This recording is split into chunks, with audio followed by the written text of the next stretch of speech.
education, and actually studies have found that it increases school attendance. The kids, I guess, want to come see the dog. And it creates that sense of belonging and pride in the school.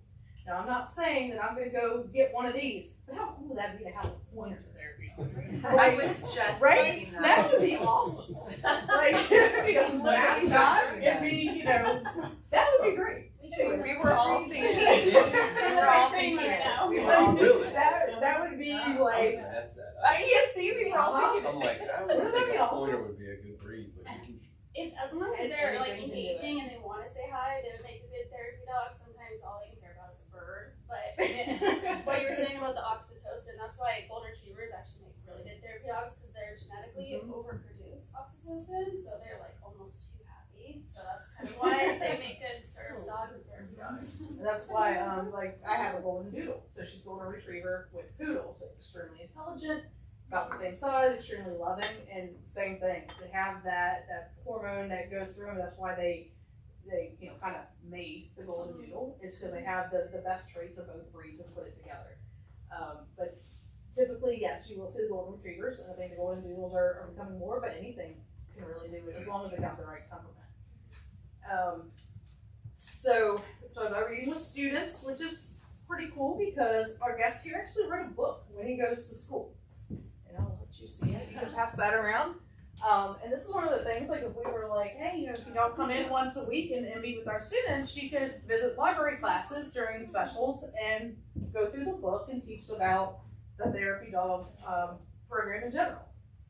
So, example uses, I'm just like not even working with my PowerPoint here. I'm just going on. That's okay. It's a good thing though. Just like so. Okay. Example uses for therapy dog. So families have an option to interact with therapy dog during kindergarten screening in an outdoor area. So kindergartners come in and you know, sometimes kindergartners come in for screening and they're not the same as that they will be, you know, once they get to know the person. These are brand new grown-ups. They don't know what these people are doing, so they might be shy. They might, you know, not really show what they already know. With the dog there, they might be a little bit more open. Same concept as using them with interviews and investigations and policing. Same concept. So they can actually talk a little bit more, and they can get to know the adults, and the adults get to know the child a little bit better. We could use them for after-school reading clubs and tutoring, in which students practice reading, again, the reading thing, to the dog and handler, that non-judgment zone. Supporting reading specialists like Ms. Fall is in support of this in small groups. So when she pulls her kids out for small groups, she can have the dog come in as well. Another idea is first and second grade classes can learn about taking care of the dogs via the American Humane Society lesson. They have a whole lesson about this and what a dog needs. So they're learning, you know, that life skill of trying to take care of an animal, because you know all kids want an animal. And I was like, yeah, we do it now. Are you going to take care of it? No. Sit down.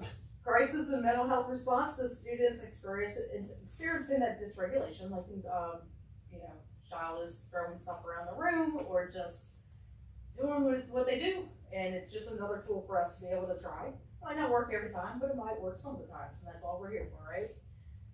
Crisis response following incidents at home in which Handle with Care was contacted. So y'all are probably aware that we have Handle with Care for the police department. So we do text the Handle with Care number, which goes to Kaylee. And so she will let myself and now Officer Womack know, you know, if something was pretty big the night before, we can look it up in our system and find out what happened. And we can follow up with that child if need be. We will follow up with, if the investigator needs to come into the school and speak with the child, we're the ones that are that liaison because we usually know most of the kids. And if we had a dog with us, that would make it that much easier. So again, it goes back to interviewing victims and witnesses. They provide that comfort. And even if they don't need to speak with an investigator, just have that comfort the next day. Just, you know, being able to come in and snuggle up, you know, just snuggle with the dog, it's amazing.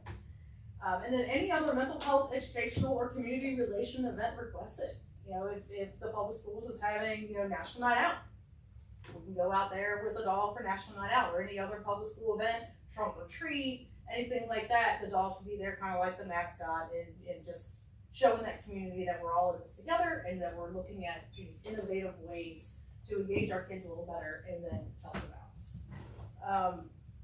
So for my conclusion is that they can bridge gaps across cultures. It doesn't matter what language you speak. It doesn't matter where you're from. If you love an animal, you're going to love an animal. So, it does bring people together. It doesn't matter religion, politics, race, other prejudices. It brings everybody together as a community. And so we're not talking about just the schools, but this is a good community aspect. This is huge. Like West Point, announced that we're having therapy dogs coming in. We look like we are forward thinking, like our surrounding jurisdictions are. So it's very, very supported, but I know y'all have a lot of questions about what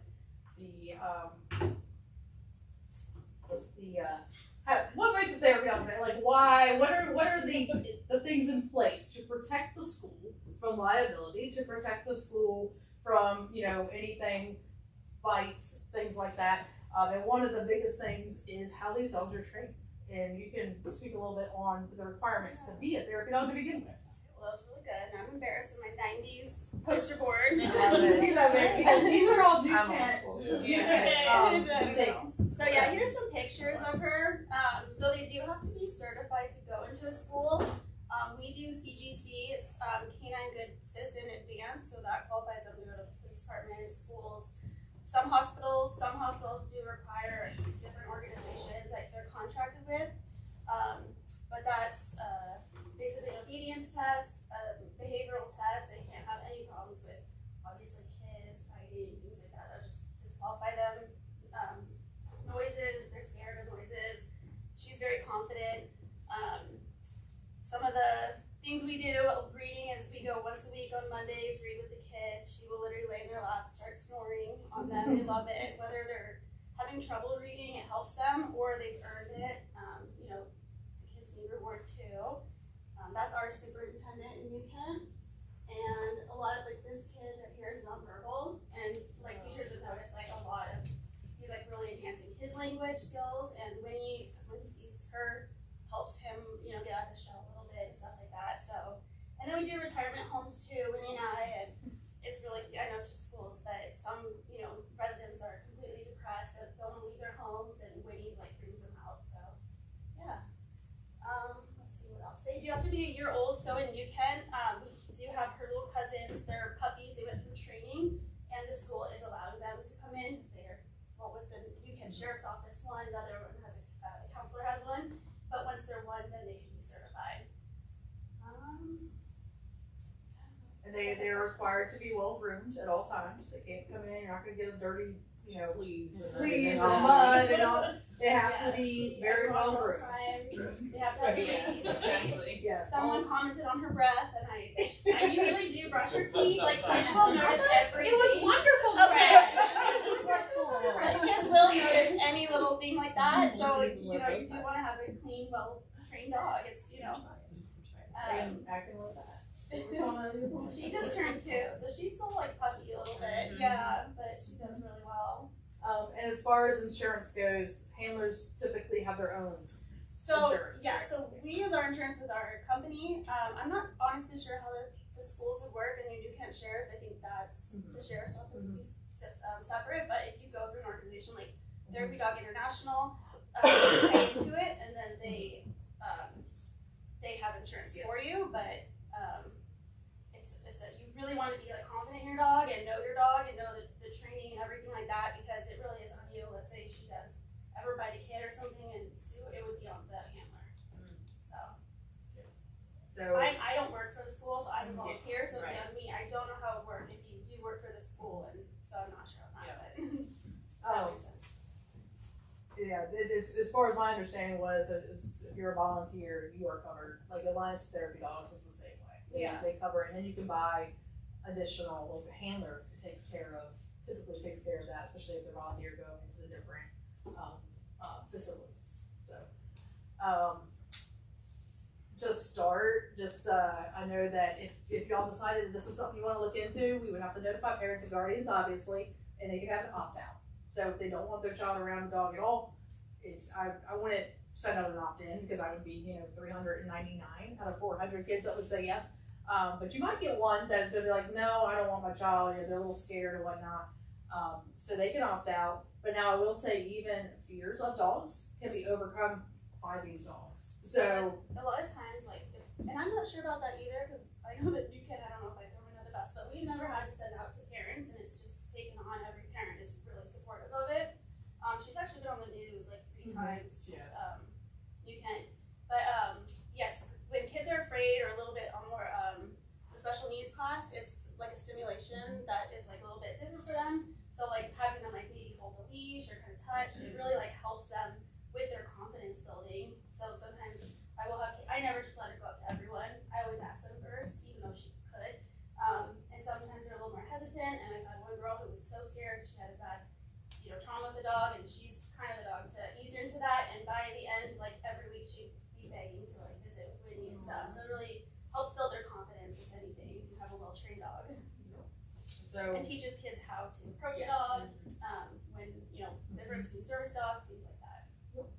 So, and then what I would propose is try the outside group, like Cara, for, once a week for about 9 weeks. And so at the beginning, we'll get together and see what the reviews are. See if it's working, see if it is getting a good, if the staff likes it, if the kids are liking it, the school board likes it, if everyone's like, yeah, like we would really want one here more. Then we can look at the other options. We have Bruce, we have Bonnie. I'm working with the police department to try, it's a bigger hurdle, to try to have the therapy dog for first responders. So it would be for the fire department and the police department. And then if I'm the handler, then obviously there'd be a couple days a week that she would be inside the school. Now, keep in mind that we would not, let's say, Kaylee brought it, it would not be every day. Dogs we're not bringing them into 8 hours worth of school every single day, it's too much. So it would be, a day or two a week we would rotate whatever dogs are coming in. So we might still have the outside group coming in, we might have Kaylee bringing one in, might have me bringing one in, but it would be, just a rotation, so we're not wearing them out and get overly stimulated and used. And, because this would be for high, middle, and elementary. So.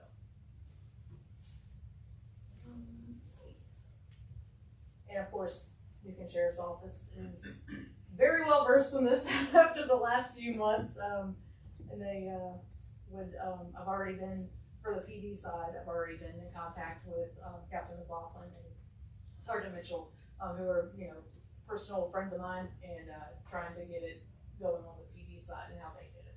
So, hopefully that'll work. But we'll see. Y'all have any questions for either one of us? I mean, is this a volunteer program, or is there cost associated with it, or? No, there's no cost associated. Okay. So yes, it'd be all volunteer. The therapy dog program would be, we would actually, if it was approved, sit down and hash it all out. I know Kaylee's dog, once he has to hit the year in September. Once he gets tested, which I don't see any issues with them actually passing, it's her. It would be coming with her. So she's the handler. She would assume the insurance and the liability and all that. She would be the handler. And that's why sometimes it's like they're not common, because it is volunteer. So my kids go to Quinn Elementary, and I stay home for like I work for my husband. So I have the time to be able to volunteer my time, but it is helpful. We've seen such a great impact, so we push therapy dogs even easier when it's a teacher working there, an SRO officer, because a lot of people don't have the time to volunteer. So I would try to make it better. And they can respond to either school. Yeah. And I know Nala, she goes to school with Officer Mitchell every day, and so you could, they won't tire, she'll tire out, but she takes breaks. It's just like a service dog. Just go lay him down in the corner in a quiet office. It's got a kennel in his office, Yeah, so everything's volunteer. There's no cost to this, as long as the insurance thing is like what we think it is with the handler. When I researched it with the Alliance of Therapy Dogs, the handler absorbs that cost. And so VCU has dogs on call, and they actually want my dog us to team to work for them once you get certified. So I'm going to be insuring her anyway, and so you have a lot of people like myself and like Cara that we do this just to do it because it's the right thing to do. So you do get a lot of volunteers that will have a dog handling team, whether it's this team or another team. People will volunteer their time to bring their dog in and just to help out where you need the help. It's just You're either that type of person or you're not. So. Any questions? Can you get us a pointer dog? I mean, seriously. Talk about branding. This is why we volunteer. It's like, you know, it business from our training too. No, yes, we train pointers all the time. And can you write a book about us too? I know. I just got published. Pointed in the right direction. Yeah, I love that. That's good. Maybe a sequel.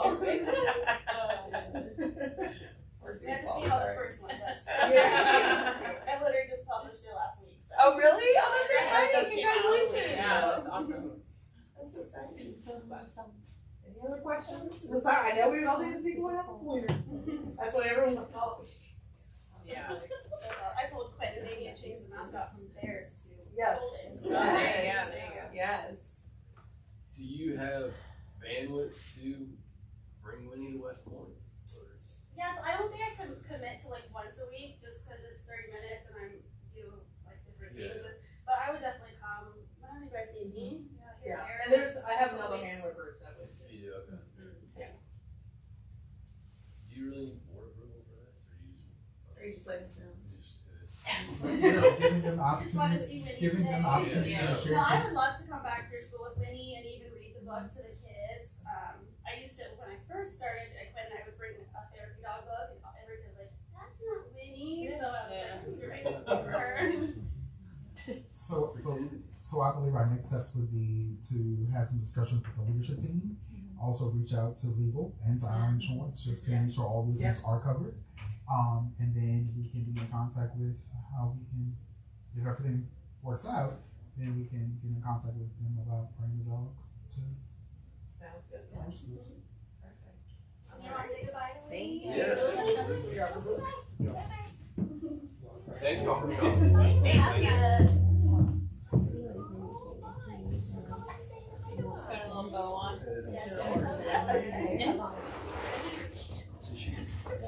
She just turned 2. Yeah. Do they have a limit? We can bring him to you. So I worked there about years ago. I went through the company and she just grabbed a dog. So once they just occasionally, you know, they can get creepy and old and you want to retire the dog because it's something Yeah. big. Yeah. Yeah. Now she's been. Have a great deal of fun. Yeah, years ago. Yeah. But do you have a pointer? No, I don't. I have Great Dane, and then I have a snappy Great Dane puppy. I used to have a great day. My name was Joe. And, And then my Yeah, so grumpy you man. have a Highland I Cow. He's it's a a. brown cow. A mini Highland cow. So, You could totally bring that. Are you guys obsessed? I tried last year, but Kurt was like, no. Can I take a field trip to your house? I might should please. Can I take Levi to your house and we come cut your Highland cow? Like I'm gonna be here. You think I am? Don't worry. Do we stay on together or you just? Levi's 4th birthday.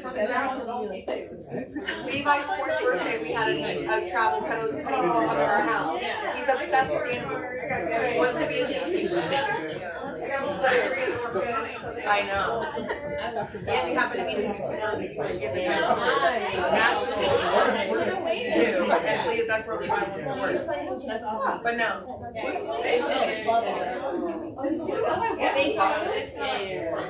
I work like so she definitely wants to see me. Oh, don't be surprised. That's my husband's name. That's my husband's name. It's okay.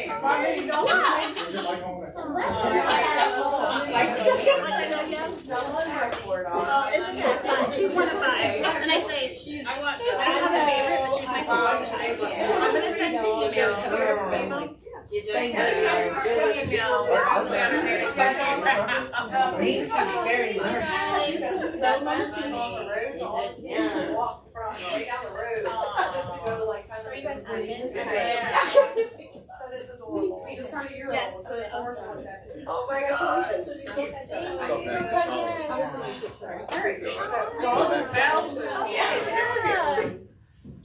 Follow up.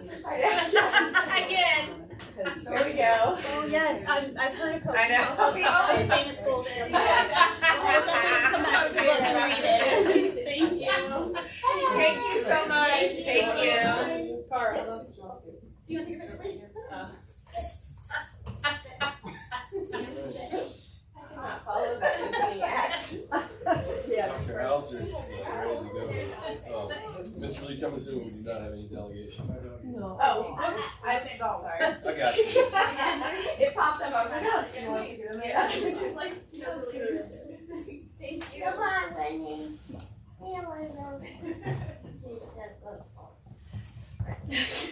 Okay, Dr. Hauser. Here we are, yes.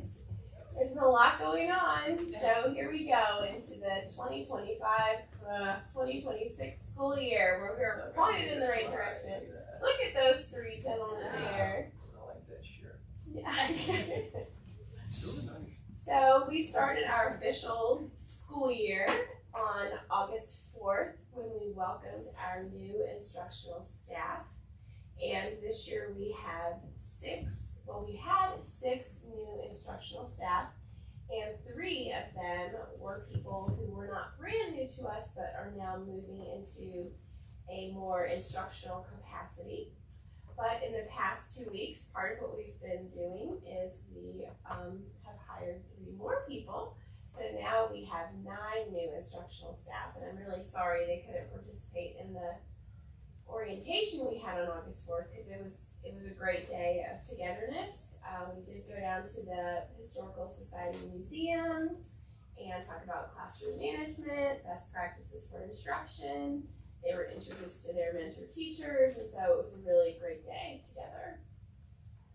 So on Tuesday, August 5th, the opening faculty meetings were held, and the building admin welcomed back their teachers and staff for togetherness and setting the tone in their buildings for the year and getting things on track.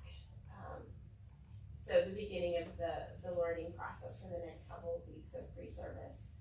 So then on that Wednesday, we had convocation.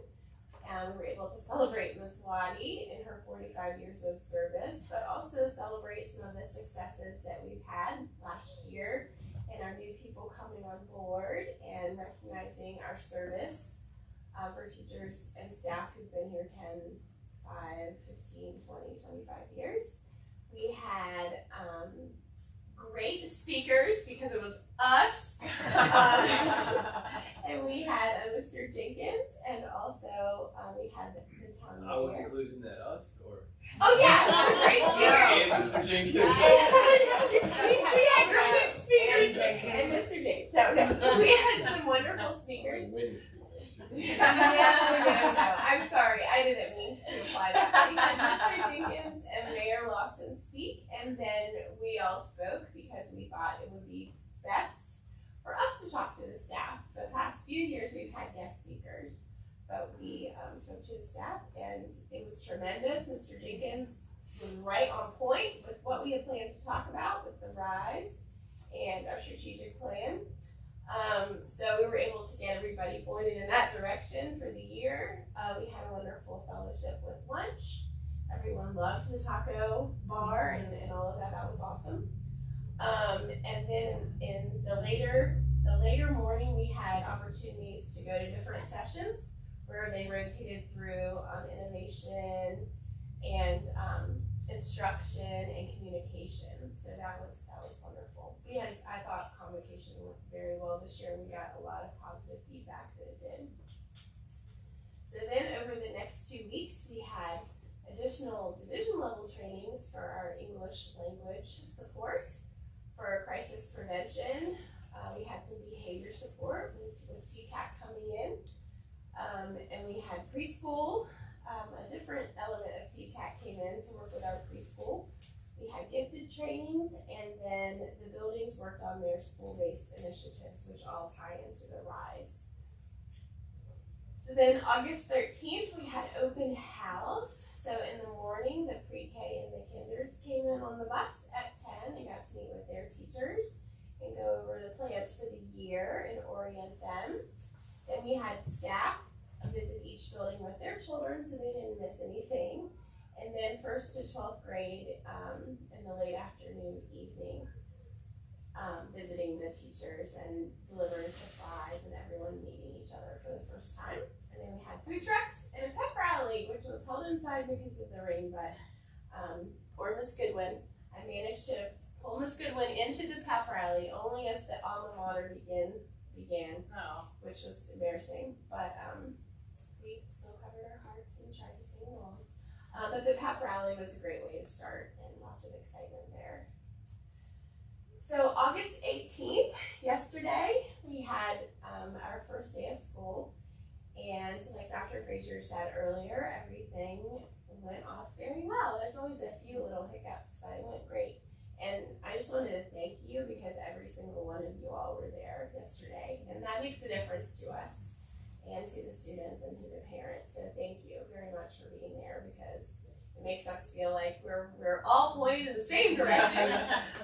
But it was a great first day, and I think today was great as well. And there seems to be lots of excitement and lots of new students.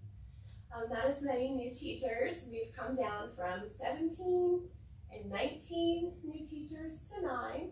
So we're definitely moving things in the right direction there. But and now Mr. Walker will talk about other opening celebrations with safety, transportation, and operations. So, there you go. See, I'm gonna just kind of highlight a little bit about just the start of school on the aspects of operations, school safety, our transportation department. But I am gonna have, I believe, an opportunity next month to really highlight some of our projects from the summer for operations. So I won't get too much into the projects and things like that. I'll kind of do an overview of preparation for each department, but more specifically, we'll talk about the projects that we completed throughout the summer next month. Transportation team, I say every time I speak to people, we have the best transportation team around. Not many places can say that they have the consistency and the continuity of a department like this. So our bus drivers have been here longer than a lot of us have been around and have been doing this for a long time, where a lot of divisions are on turnover all the time and training. And so I'm blessed to be a part of that team because it makes my life a lot easier when it comes to planning and prepping. And so again, you can see just a lot of the things that we've done to prep for the year. Obviously, we look at routes every year. We go through our routing software to try to clean it up, to try to find the most efficient routes. We try to assign the drivers to routes that they were familiar with because I think it's important when they get to know their families that they continue with those families for years to come. And it proves itself as siblings come along and then and even sometimes family members might be cousins and things like that. They just kind of know the driver, they know the face, and then the drivers know them, and it goes a long way. We also did some training prior to the school year. We had Stacy Rose come in and do some training for with our drivers on special needs students and some of the things that maybe the challenges that they face when they're on a school bus or in a car, and how our bus drivers can really work with them. And so it was a great opportunity to have that training for them this year. That also followed right along with the hangar bill, I think is the title, but it is a bill provided to us through state legislation that kind of guides us in that direction of how to provide that training. And so it was a really cool training. Great conversations came out of that. And so we also had we cleaned our buses really well. I don't know if you saw that, but we had to take a lot of pride in how our buses look as they run through town. And one of our substitute and /activity bus drivers, Mr. Berkeley, came in and washed every bus in our fleet inside and out, not just outside. Went in and got they were smelling good the first day. And that compliment not only from the drivers, we've heard lots of community compliments too of how good the buses look on the first day of school. And so we take a lot of pride in what we have and trying to make sure that we are representing in the best fashion as possible. Operations team. Obviously, what they've done to prep for the school year is just cleaning the buildings. We've got a lot of painting around the buildings this year. Lots of different projects throughout. One project that I will just point out, because you probably saw it yesterday morning, was our new attendance office, was a vision by Dr. Frazier, and I think a lot of us were kind of scratching our head there for a little bit, but it really came together and it was very nice. And I really think it's going to benefit not only just the operations of the day, but just to improve the safety of the building too, right? Being able to screen things as it comes in the door and not necessarily having a lot of access to the building until we kind of figure out what people are there for, what we need to help them with. Obviously I'll go over more details on special projects and things that we did throughout the summer next month, but I also want to just kind of give a huge highlight to our team yesterday on the first day of school. Obviously, we always have to have a hiccup somewhere, and we came into a couple wet classrooms, leaky roof, something you guys know we've been working on, and we have done a tremendous amount of work, and we have got a lot of coverage on the roof to prevent leaks, but we did have a new leak that kind of came upon us, and our team recognized it quickly, responded quickly. We were able to get out Trimco yesterday, and we now have 2 dry classrooms, and it was fixed and repaired, and so we can kind of move forward with more of a permanent fix for that. And so it was just how quickly they were able to respond to that, and just how dedicated they are to making sure that our kids and students were in a dry classroom and without little disruption to the school day. So it was a great day for that. And I just wanted to highlight them. Safety and security, again, just want to welcome SRO Officer Womack to the team. He's at the high school, but has already we've already seen his impact just hopping in, helping out with the bus loop the first 2 mornings that has been an issue in the past with cars and buses kind of mixing in that loop, and that's just not the safest practice. Make sure we're utilizing that parent drop-off line, and so he's hopped right in with that and has really made a difference there. And I've been going around the building during the day. He's making an effort to get around and meet students and start building those relationships that we need from our SRO in the building. Our high school welcome team, they guided students through the scanners. As they always do, we didn't have much turnover in that team. So as y'all saw yesterday morning, they were getting them in efficiently, but also making sure that everybody was safe and getting them to class on time. And we were done both days before the tardy bell. And I think this morning it was, we were, me and Mr. Leach looked at each other like, wow, that was pretty impressive. So it was a good day there. And then elementary school, we have some new faces on our welcome team. So some new teachers have stepped up, new support role have stepped up to help us there. We did a little bit of training prior to school starting, and so they're learning the process, and so they've been doing a great job. Lots of new little faces coming to our building, so they're all learning the process and procedures. So we are going to take it'll take a few more days to get where we want to be, but they've done fantastic with just getting our students prepared. Our bus drivers are preparing them before they get off the bus, and then the littles are doing great with our new staff and getting through each morning through the security. And so that's my last slide. So I just want to echo Ms. Dr. Hauser. Like I said again, it just means a lot when you all are there. Seeing you all there yesterday, I even had a couple of you all reach out to me and just, I think y'all could see I was running around asking you good, everything's good, and so that just knowing that support was there and seeing you all there yesterday morning made it great too. So I appreciate it. Any questions or feedback? Yes. All right, and just to give you a quick update, as of today, when we looked at our enrollment, we were at 839. That includes our preschool numbers.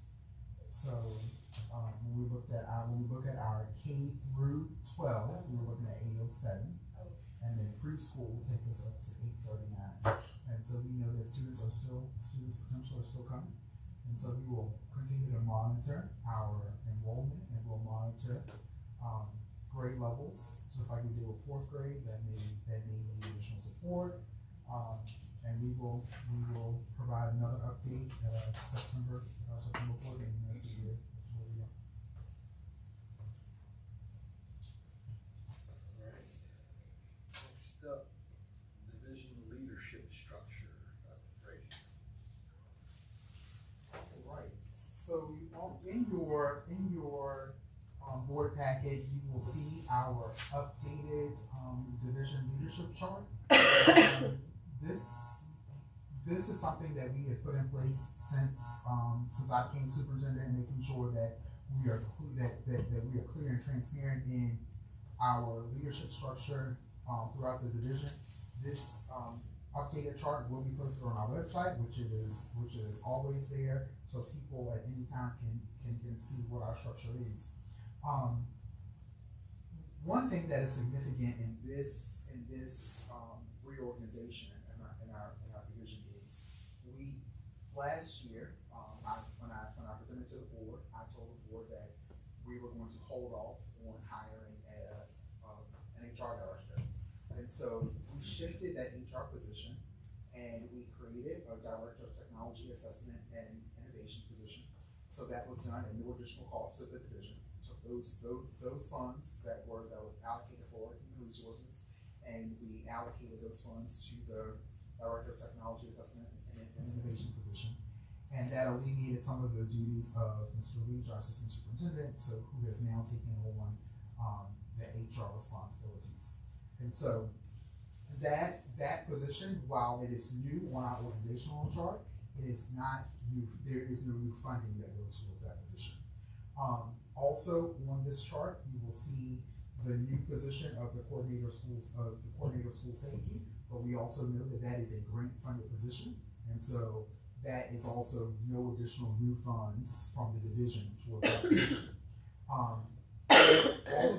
All of the other positions are positions that we may have tweaked titles, we may have tweaked duties, but we have not been adding additional positions to our division.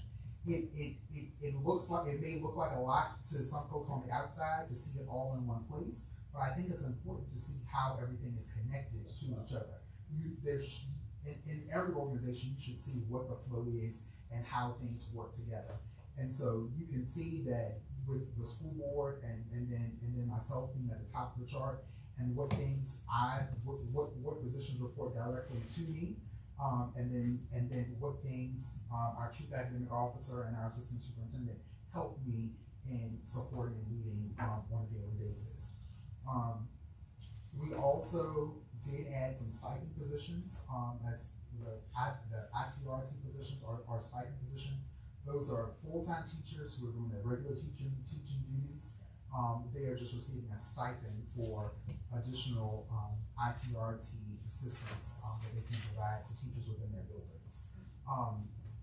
I believe that we have done a lot of work on this chart, but it works for us, and we believe that this will take us in the next year or so. I'm happy to answer any questions that board members might have about organization leadership structure.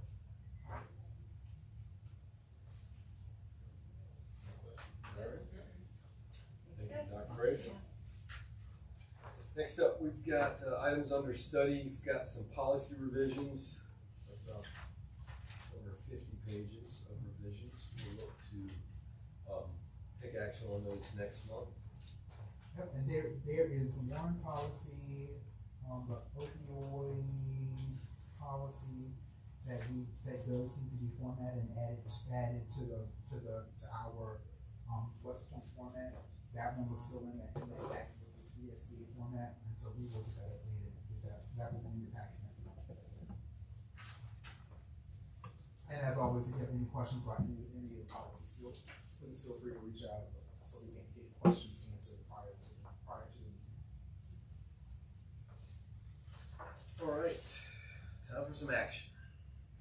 Action items. First up, do we have a motion to consider approving our expenditures and receive our revenue reports? So moved. We have a motion, we have a second. Second. Any other discussion? Not all in favor, please say aye. Aye. All opposed, motion carries. Do we have a motion to consider approving our cafeteria expenditures? So moved. We have a motion, we have a second. Second. Second. Any other discussion? If not all in favor, please say aye. Aye. All opposed, that motion carries. Personnel, we have a motion to approve our personnel recommendations. So moved. We have a motion, we have a second. Second. Any other discussion? Not all in favor, please say aye. Aye. All opposed? Any abstentions? Okay. Reed abstains from that vote. The motion carries. Donations, I have a couple of donations. Do we have a motion to approve our donations? So moved. Motion, do we have a second? Second. Any other discussion? Not all in favor, please say aye. Aye. All opposed, motion carries. Our last action item is to consider approving our superintendent's contract. However, prior to that, there's a requirement that board members be given a 30-day waiting period on any amendments or changes to the superintendent's contract, unless we choose to waive those. I think we've probably been discussing this more than 30 days, but since it hasn't been under study officially on our agenda, I would ask, do we have a motion to waive that waiting period of 30 days? Yeah, I make a motion that the school board waive the required 30-day notice to approve an amendment to the superintendent's contract. We have a motion, we have a second. Second. Any other discussion? If not, all in favor, please say aye. Aye. All opposed, that motion carries. And now, do we have a motion to approve our superintendent's contract? So moved. We have a motion, do we have a second? Second. Any other discussion? If not, all in favor, please say aye. Aye. All opposed, that motion carries. Congratulations, Dr. Frazier. 4 more years. I'm stuck with y'all. We're all in together. I We're glad. appreciate the confidence that the board has in me to continue to lead West Point Public Schools. This is truly a special place, and like when I think about it, this is my 5th opening of school as superintendent. You know, the first few months I was acting, but I still can't. Fake it till you make it. But when I think about the growth and the things that we have been able to do, despite any challenges that have come our way, because these times have not been, they've not all been easy. They've been a lot of things happened that have happened politically, lots of things just here in our community, the changes, the growth, and all of the, all sorts of things that come our way. But we are still doing great things here in West Point. Every time I think about changing my thing from being pointed in the right direction, I just can't do it because we continue to be pointed in the right direction. And Dr. Hauser reminds me that not only are we pointed in the right direction, but we're moving in the right direction. And so I appreciate the confidence in the board has in me to continue doing this work. I could not do this work without the dream team that I had. And so I am grateful for them, and I'm grateful to the school board for your support, because this relationship doesn't happen everywhere. Just like I say that with the relationship that we have with the town council, that supportive relationship doesn't happen in all localities. And to have a school board and superintendent that work well together, that get along, that are truly on the same page, that doesn't happen. So I truly appreciate what you all do. So thank you. Thank you. All right. Any information that you want to call out, Dr. Frazier? I think that Mr. Leach has done a great job of giving us a full calendar of activities and events. And so just keep those things posted. It's always like when you're able to show your support. If there's anything that you need from me or the leadership team, please let me know. All right, thank you. We've got a few future agenda items. I'm assuming those will be on next month. Okay. All right. Which will be September 16th at 6 p.m. Next month, we will also do a report on the athletic facility, specifically the baseball, softball fields. We'll have an update on that. That's our next month. Great. Anything else?